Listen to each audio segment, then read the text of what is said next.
Fala, torcedor, beleza? Esse é o canal Atá, seja todo mundo bem-vindo, já deixando teu like, tua inscrição, porque hoje nós vamos falar de Grêmio e Juventude, que é o primeiro jogo da final do Campeonato Gaúcho, ou Juventude e Grêmio, né, já que o jogo é na casa do Juventude, no Alfredo Jaconi, onde nós vamos, né, tentar, pelo menos, trazer um empate de lá. Eu acho que se trazer o empate de Caxias já é um resultado que dá para considerar bom, desde que a gente não repita aquilo que o Inter fez, né? E a gente fala do Inter aqui não é nem para ficar tripudiando, para fazer onda, não, é porque realmente é o que aconteceu. O Inter conseguiu o empate contra o Juventude, não jogou bem no primeiro jogo em Caxias, mas todo mundo achava que a passagem para a final do Inter ela seria natural, né?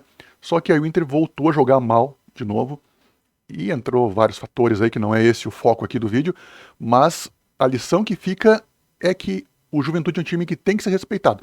Primeiro, é um time de Série A. Então, pode ser um time com menos investimento, não é um time de grande massa de torcedores, mas é um time que tem bons jogadores, sim. Tem o Nenê, tem o Gilberto, tem jogadores que não são tão, que são os mais conhecidos, né? Tem jogadores que não são tão conhecidos, mas que são muito bons.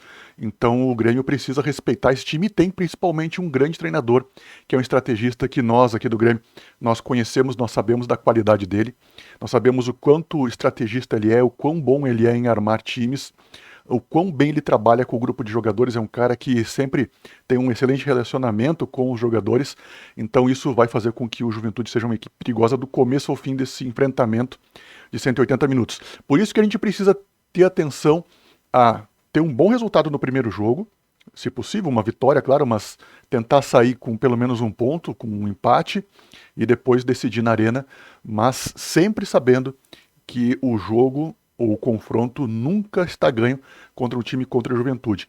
O Juventude é um time que joga mais ou menos parecido com o Grêmio, joga com dois jogadores abertos também no ataque, joga com um tripé de meio de campo. É um time que taticamente ele é bem parecido, né? As ideias de futebol do Roger e do Renato nesse momento, contando com os jogadores que eles têm no elenco, são muito parecidas.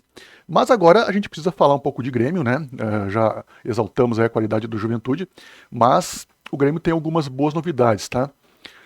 Por exemplo, o Cuiabano está treinando normalmente, participa das atividades normalmente e pode ser uma opção para a lateral esquerda.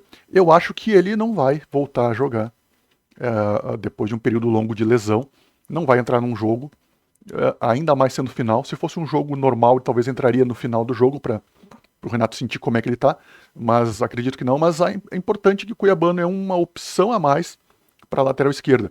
É um jogador que não tem uma qualidade defensiva muito boa, mas ele pode evoluir, né? Então é jovem, tem força, pintou muito bem, inclusive jogando até um pouco mais adiantado no meio de campo. O Renato conseguiu achar uma posição para ele num determinado período, chegou a ser uma das peças importantes do time naquele período lá do Campeonato Brasileiro do ano passado, mas acabou se perdendo, talvez não tenha conseguido manter uma sequência, mas é um jogador que eu acho que tem um grande futuro no futebol, não sei se aqui no Grêmio, mas eu gostaria de ver mais o Cuiabano com uma sequência na lateral esquerda, tá? Embora o Grêmio tenha o Mike, mas o Mike pisou na bola. Aquela expulsão pode, inclusive, ter atrapalhado muito da trajetória do Mike aqui no Grêmio. Espero que não, porque parece ser um cara com muita vontade de jogar pelo Grêmio. Mas o que acontece é que a realidade agora é que o Grêmio tem essa disputa em aberto, né? Até porque o lateral titular do Grêmio, que é o Reinaldo, nem é tão titular assim, na nossa opinião, né? Além disso, o Grêmio tinha algumas situações em termos de dúvida de lesão, né? Que era o Gustavo Nunes. O Gustavo Nunes não sofreu lesão. Pode ser que seja poupado nesse primeiro jogo, até tendo em vista o jogo da Libertadores, mas ele não tem lesão grave, foi só uma batida, foi um corte, na verdade. Isso recupera facilmente. E claro que fica aí, né, o alerta, porque ele é muito caçado, né? Ele só tem 7 ou 8 jogos como profissional e já desperta aí a atenção de vários adversários aí. O PP também, que estava sentindo, ele tá bem, vai ter condição de começar o jogo. Esse sim deve começar o jogo contra o Juventude. E o Jeromel, né? O Jeromel tá fazendo apenas corridas de tênis, então acho que não vai jogar também.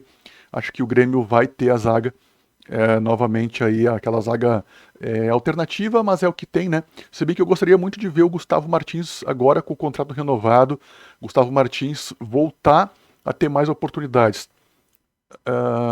Acho que a questão do contrato que não estava renovado ainda atrapalhou, mas ele é um cara que tem muita qualidade. Acho que é um jogador que pode ser zagueiro do Grêmio por muito tempo. Claro que isso é meio que impossível porque a Europa vem e leva, mas ele pode jogar sim no Grêmio pelo menos por esse período aí de 2024, nessa Libertadores, de repente formar uma dupla de zaga bem sólida com o Kahneman, muito sólida com o Kahneman. Tá certo, gente? Então esse é... E claro, no ataque a gente continua contando aí com todos os jogadores, né? Com os nossos melhores jogadores aí, que a gente sabe, o Cristaldo, que vem jogando fino da bola, o Diego Costa, o Pavon, o Soteldo, Gustavo Martins, que eu já citei. Então o Grêmio tem aí vários jogadores para montar um time, para escalar os 11. É um problema do Renato, mas é um problema bom, né? Há pouco tempo atrás a gente olhava para trás para o banco e não tinha ninguém. A gente tinha que tirar o Soares, o time morria. Então agora a gente tem um pouco mais de opções. Beleza, gente? Então é isso. Espero que a gente possa fazer uma boa partida contra o Juventude. E agora é torcer para que o Grêmio saiba que tem que ter humildade, apesar de ser grande favorito, é o franco favorito, mas favoritismo não ganha jogo. A gente precisa buscar esse hepta, porque o gauchão tá caindo na nossa mão se a gente souber ter o procedimento correto, humildade sempre. Valeu, gente, um grande abraço, a gente vai se falando. Até mais. Fui!